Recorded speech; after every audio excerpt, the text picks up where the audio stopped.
Hello everyone. Today I would like to share a story. இந்த கதை நிறைய பேர் கேட்டிருப்பீங்க. ஆனாலும் எந்த நேரத்தில் கேட்டாலும் இந்த கதை ரொம்ப ரெலவெண்ட்டாக இருக்கும். இந்த ஸ்டோரி வந்துட்டு எல்லாம் நன்மைக்கே அப்படிங்கிற ஒரு கதை இது. நம்ம கதையில ராஜா ஒருத்தர் இருக்காரு. அவருக்கு ஒரு நல்ல புத்திசாலியான மந்திரி ஒருத்தர் இருக்காரு. ராஜாவுக்கு திடீர்னு கையில வெட்டுப்பட்டுருது, காயம் வந்துருது.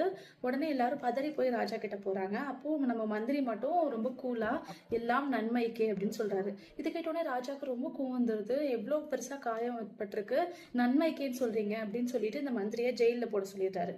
ஒரு 2-3 நாள் கழிச்சு ராஜா வந்துட்டு வேட்டையாடுறதுக்காக காட்டுக்கு போறாரு. வழி தவறி வந்துட்டு ஒரு பாதையில மாட்டிக்கிறாரு. நிறைய தண்ணி தாகம் எடுத்து ரொம்ப எக்ஸாஸ்ட் ஆகி மயக்கம் போட்டு கீழே விழுந்துடுறாரு. அந்த நேரம்னு பார்த்து ஒரு சிங்கம் வந்து இவரை கடிக்கிறதுக்கு வருது. ஆனா கையில இந்த காயம் வந்து ஆறி போய் அந்த ரத்தம் ஆறி போயிருக்கு இல்லையா, அப்போ அந்த மாதிரி விஷயத்த சிங்கம் வந்து சாப்பிடாதான்.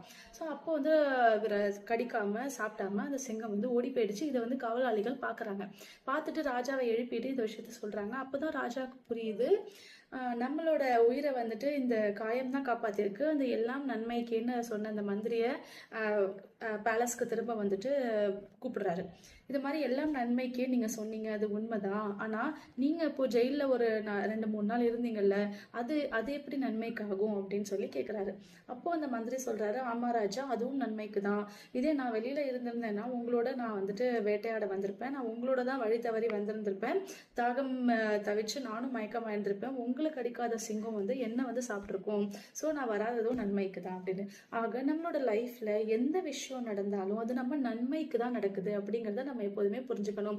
அதோட உண்மையான அர்த்தங்கள் நமக்கு புரியாம இருக்கலாம். ஆனா எல்லாமே according to the plan, it is always happening for are good only.